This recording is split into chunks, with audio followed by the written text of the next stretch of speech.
Hello, it's the Friday Talkie. Okay, first of all, an apology. I've not been particularly interactive for the past few days with answering PMs and comments and stuff. I have been incredibly busy. Yes, it was our wedding anniversary this week, and it's just been crazy busy, going places, doing stuff. We're going to a wedding tomorrow, and then we're going to a hotel Sunday, Monday, doing stuff there in Boston, of all places. That's Boston, Lincolnshire, not Boston, Massachusetts. Yeah, and then we're on holiday not long after that. So it's just been crazy busy getting things done and whatever, so I've not really had the time to be answering comments and PMs and stuff. So if you have commented, I have actually read all the comments and messages that people have sent. I just haven't had the time to reply to them, so apologies for that. So what am I going to talk about today? I've actually written a couple of things here. Okay, first up, Trouble8385 last week had a very interesting topic that he brought up, and I had to think about it. And his question was, it's a very broad-ranging question. Why do you like gaming? And I actually had to sit and think about that to think of a coherent answer. The obvious answer is because it's fun. And in terms of retro gaming, there's also the nostalgia element. But that doesn't really answer the question. That would be a really... that would be a lame answer. There is more to it than that. And I had a good think about it. And there are a couple of things. In the 80s, back when I had my Atari 2600, I would spend hours upon hours playing Defender on the 2600. Now, it's not the greatest version of the game, but it is still fun. And I would play for hours. And what that was all about was beating the machine.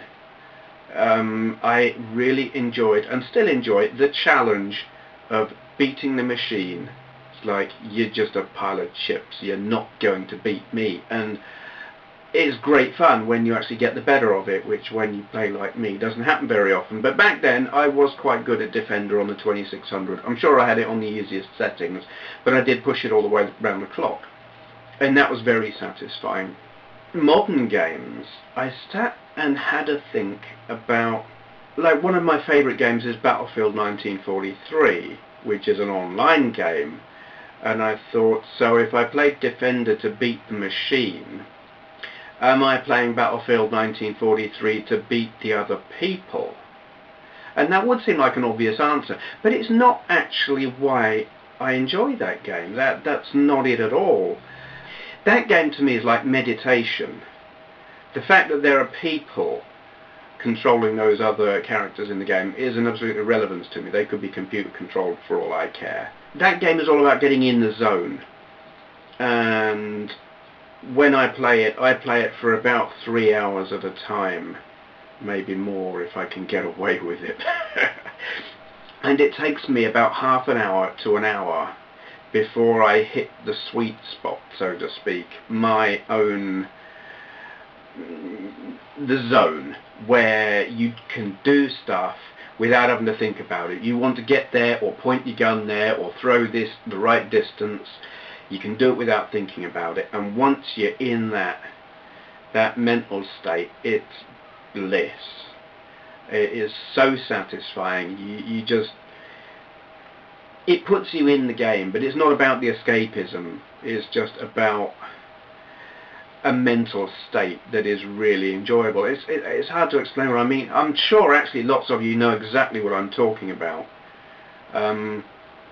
It's not an adrenaline rush. It's not like being high or stoned, or not that I know anything about those kind of things. Actually don't. I did things in the past, but we're not talking about that. Yeah, it's just about attaining that certain mental state, and I only get that with that one game. For some reason, I don't know why. I played a little bit of, I got the orange box, and Andrea gave me the orange box for, it was an anniversary present, and I had a quick go at Team Fortress 2. I had a quick go, and I didn't like it at all. Too confined, too to oh, I can't. You got. I can't explain it, but it felt confined, and just ugh, didn't like it at all. As soon as I was in there, I wanted to get out. I like the big, wide open spaces and rolling hills and cliffs and beaches and the nice scenery that you get on Battlefield 43. Anyway, yes. So that's another thing that I like, getting into the zone. I suppose the other thing is just pure escapism. Which is kind of like getting in the zone, but not necessarily. Like, I really enjoy Red Dead Redemption. I haven't played it in a while because I got bored of the missions.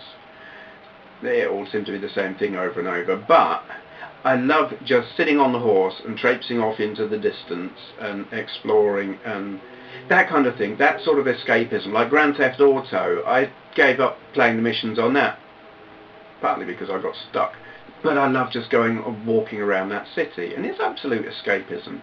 I used to do the same with San Andreas, just because it is this massive, great big map. It's reasonably well drawn, and listening to the people talking, I just hang around the assaulted neighbourhoods with the assaulted gangs or whatever, and just listen to them chatting, and then listen to the radios, and pure escapism. You know, it's like, real life is great, but sometimes you want someone else's life, and that's where Grand Theft Auto and Red Dead Redemption and other games like that come in. So yeah, that's 3 reasons. Yes, beat the machine, getting into the zone, escapism, and there is one other, and that I get from Gran Turismo, and that's the adrenaline rush. No other game gives me an adrenaline rush like that. Nürburgring Nordschleife, that's all I need to say. If you've played it, you know what I mean. You go hurtling around that thing as fast as you possibly can in a well set up car and try not to throw it into the scenery, and by the time you've done, if you've been going at a good pace, you are buzzing. And those are the main things then for me. It's the beat the machine, get into the zone, escapism, adrenaline rush. I don't think I get all of those things in any one game. Yes, that's why I like gaming. Next thing, this is Richard, Review Tech USA, did a video recently, and he was talking about next generation of consoles going all digital download. And he looked at the pros and cons of that and asked, what's our take on that?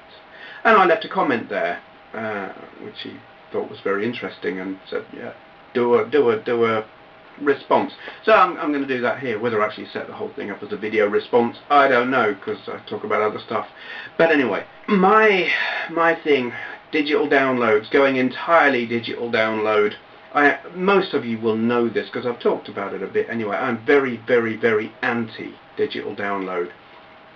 I understand why software companies would want to do it, because it's cheaper, they maximise their profits, they're cutting out the middlemen, and they reckon it will reduce piracy. I don't think that's the case. I think people will be able to get hold of these downloaded files, crack them, distribute them, especially on the PC, maybe not so much on the consoles.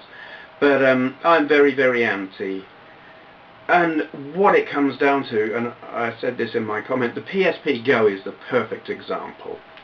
If you've got one of these, you can buy one 30 years down the line from now. You can buy one of these, and you can buy a load of UMD discs, and you can play them.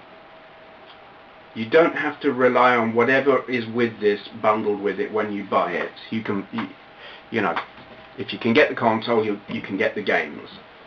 And to a retro collector like myself, that matters. At the moment, it's neither here nor there, but a decade, 2 decades down the line, that really matters.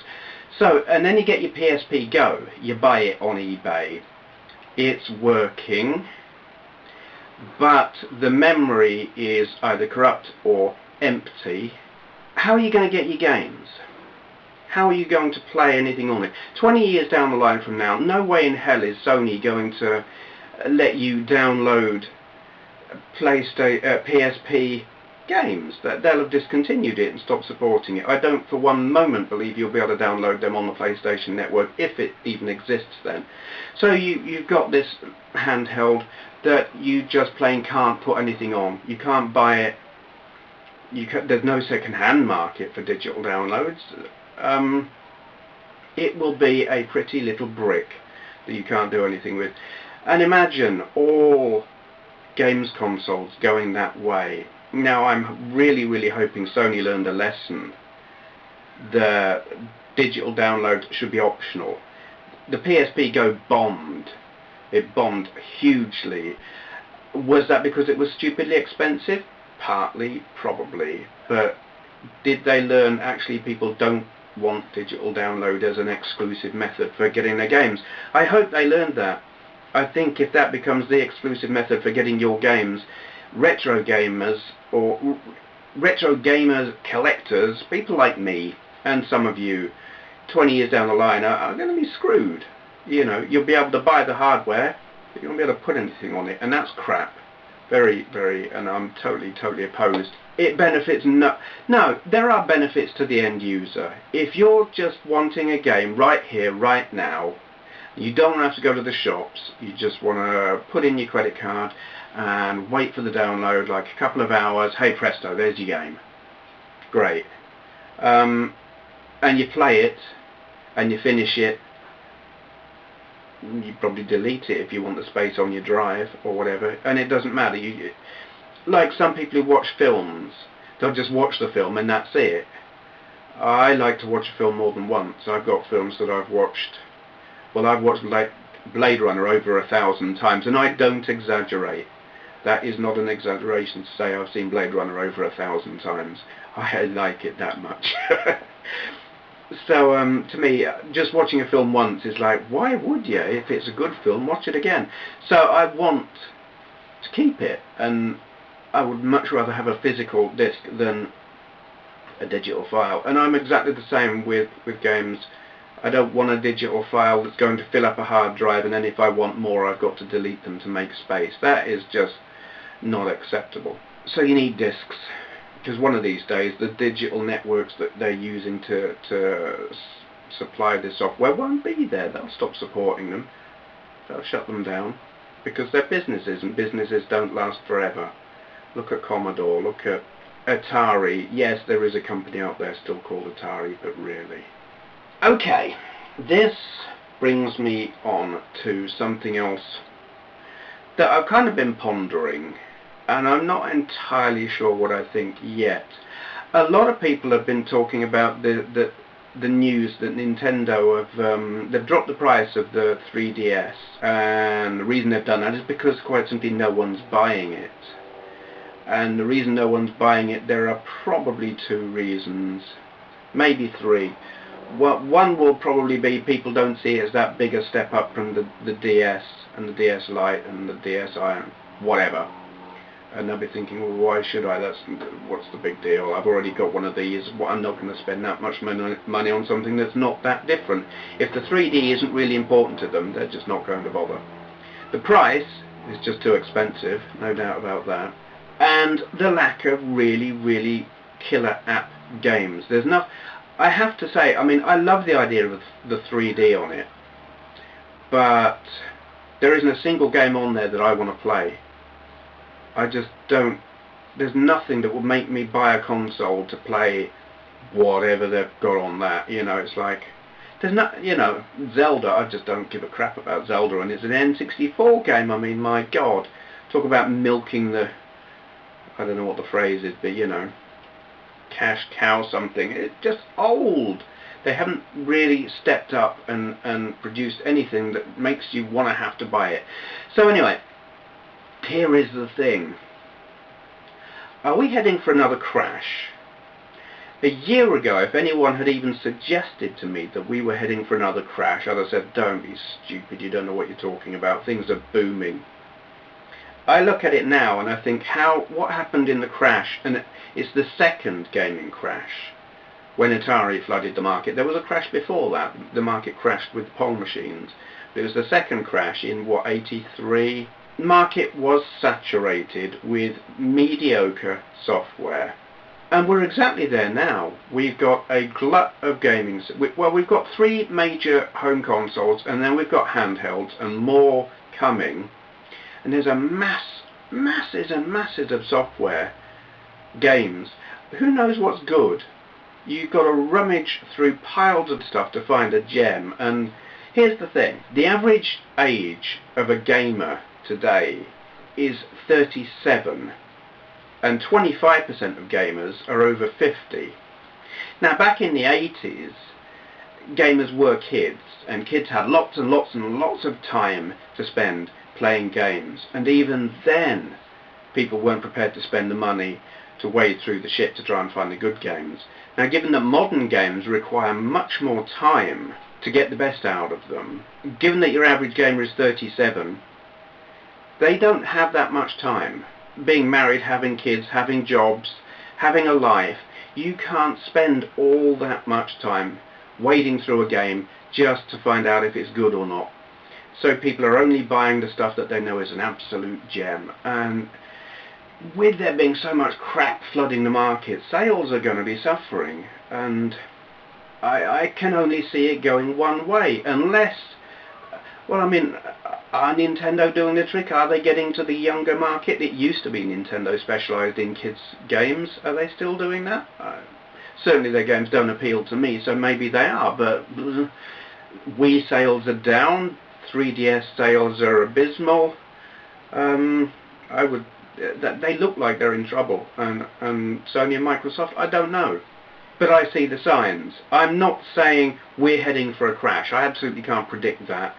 But there are things that are happening that I look at. A lot of people disgruntled with the digital download side of things, with the whole, was it DRM, digital rights management, blah blah, bloody pass keys, and you can only play your game on one system, and all kinds of restrictive practices that various different people are pretty pissed off with, coupled with high prices and a glut of software, a glut of mediocre software, a glut of multi-format software. What's the reason to buy a PS3 when you can get it on the 360, or blah blah. Too much choice. No reason to have this one over this one. Do you know what I mean? It's all... there is too much choice and not enough quality. There's totally quantity over quality. I don't know, things aren't right. I mean, even AAA titles, Gran Turismo to me is like the biggest title on the PS3 to me, and it still isn't as good as it should have been. There are glaring faults in it, and it took them 5 bloody years to do that. What were they doing for 5 years that they could release it in that form? Lots and lots of software being released with bugs, and then they release patches later on. That's not good enough. And people look at this and they know it's not good enough. At what point, given the age of your average gamer and what will probably be a growing lack of tolerance for shoddy output, for shoddy games and shoddy business practices, where's it going to lead? I can't predict it. I can't say we're heading for a crash. That would be incredibly arrogant and incredibly foolish, but the signs are there that something is amiss. Something's going to happen. Something's going to change. I don't know what. In the next year or next 2 years, something is going to happen, I think. And I hope it happens for the better. But it might get worse before it gets better. We'll see. Okay, at this point, after that extended waffle where I repeated myself and generally strayed all over the place, I don't have a shout out. I have been that busy this week that I haven't had a chance to look at or for anything, so sorry about that. I do recommend looking at Rich, Review Tech USA's video about digital downloads, and indeed Trouble8385's video where it was community, what was it, 94? I lose track. But it's an interesting topic. I always recommend watching both of those channels anyway, because I find them both very entertaining myself. Okay, coming up. More Vectrex games, as you can expect. It's going to get erratic output because weekend breaks, holiday coming up as well. Also, Andrea is on holiday. It's the school holidays, and her being a teacher, she's home. Her being home, I'm going to be spending time with her and generally quite occupied, so videos are going to be sporadic for the next 5 weeks, something like that. You'll get the gist of it. I put videos out when I can't make my words work. Yes, I'll be doing videos when I can. So it's not going to be like 0 videos. I'm not going on hiatus or anything like that, but expect it to be sporadic. Okay, I think that'll do. Thank you for watching.